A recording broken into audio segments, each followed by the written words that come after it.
नमस्कार साथियों, मैं हूं आपके साथ सत्यम विष्णु अवस्थी और आप देख रहे हैं सरल उपाय सहज समाधान। साथियों, आज के इस वीडियो में हम आपके साथ चर्चा करेंगे इस वर्ष दीपावली में किए जाने वाले माँ लक्ष्मी के पूजन के शुभ मुहूर्त के विषय में।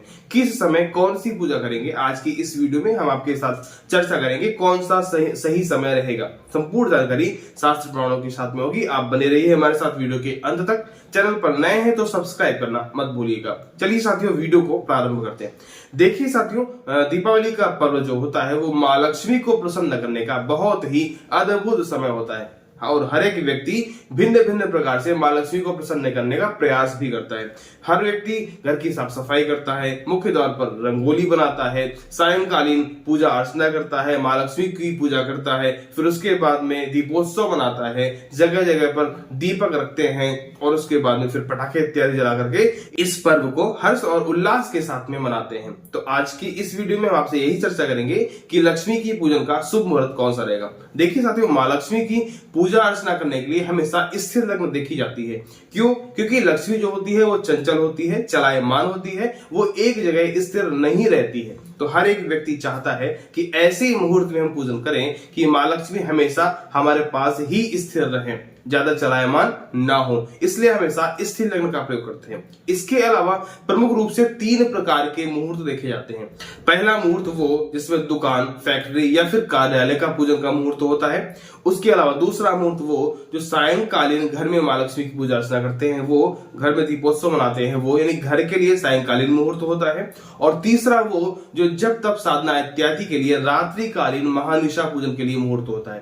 3 प्रकार से प्रमुख मुहूर्त होते हैं और तीनों मुहूर्त जो हैं वो स्थिर लग्न में किए जाते हैं। तो आइए समझ लेते हैं कि सबसे पहले दुकान, फैक्ट्री या फिर कार्यालय के लिए सबसे उत्तम मुहूर्त कौन सा रहने वाला। देखिए साथियों, जैसा कि हमने आपको पिछले वीडियो में बताया था कि 31 अक्टूबर को ही दीपावली का पर्व मनाया जाएगा। कई सारे हमने आपको प्रमाण भी दिए थे। आप चाहे तो वो वाला वीडियो जाकर के देख सकते हैं, लिंक आपको डिस्क्रिप्शन या फिर ऊपर आई बटन में दे देंगे। देखिए साथियों, जो अमावस्या थी वो प्रारंभ हो रही थी 3:12 पे अपराह्न में। 31 अक्टूबर को 3:12 से प्रारंभ हो रही थी, इसलिए पूजन का मुहूर्त जो होगा वो इसी के बाद ही होगा। वैसे तो जो स्थिर लग्न है कुंभ लग्न, वो पहले से प्रारंभ हो रही है, लेकिन जिस समय से अमावस्या प्रारंभ होगी उसी समय से ये दुकान या फिर फैक्ट्री का जो पूजन है उसी समय से ही प्रारंभ करेंगे, क्योंकि अमावस्या का ही तो महत्व है ना।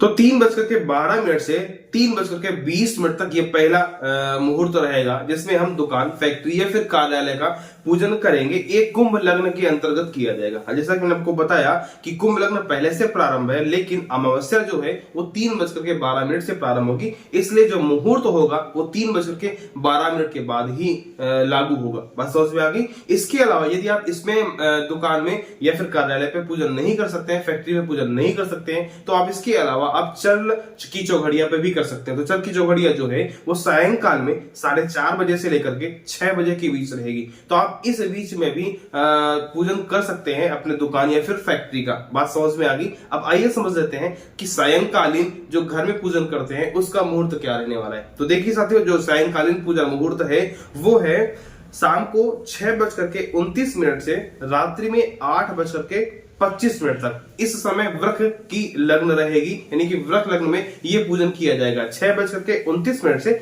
8:25 रात्रि तक घर में दीपोत्सव मनाया जाएगा, लक्ष्मी की पूजन किया जाएगा। जो कुछ भी आप करते हैं घर में वो सारा का सारा इसी बीच में करेंगे, यानी कि दीप प्रज्वलित कब करेंगे? 6:29 से 8:25 तक। तो ये समय रहा घर का। अब आइए समझ लेते हैं कि रात्रिकालीन जब तब साधना के लिए, महानिशा पूजन के लिए शुभ मुहूर्त कौन सा रहेगा। तो देखिए साथियों, ये भी स्थिर लग्न नहीं करते हैं, तो इसके लिए जो होती है वो सिंह लग्न होती है। तो जो सिंह लग्न है वो प्रारंभ हो रही है रात्रि में 12:57 से 3:12 तक। ये सिंह लग्न का मुहूर्त रहेगा जिसमें आप जप तप साधना इत्यादि कर सकते हैं। देखिए साथियों, ब्रह्म पुराण में बताया गया कि कार्तिक मास की अमावस्या को माँ लक्ष्मी सदगृहस्थों के घर में विचरण करती है, यानी कि पृथ्वी लोक पर सदगृहस्थों मतलब जो सात्विक प्रवृत्ति के गृहस्थ होते हैं उनके घर में विचरण करती है। इसलिए हर एक व्यक्ति को चाहिए कि इस दिन पूरी रात पूरा दिन आप सात्विक रहें, किसी भी मांस वगैरह इत्यादि का प्रयोग ना करें। इसके अलावा घर को साफ स्वच्छ रखें, सुथरा रखें और रात्रि में जागरण निश्चित तौर पर करें। आपको मां लक्ष्मी की कृपा निश्चित रूप से प्राप्त होगी। तो आज की इस वीडियो में इतना ही। मिलते हैं अगले वीडियो में, तब तक के लिए नमस्कार।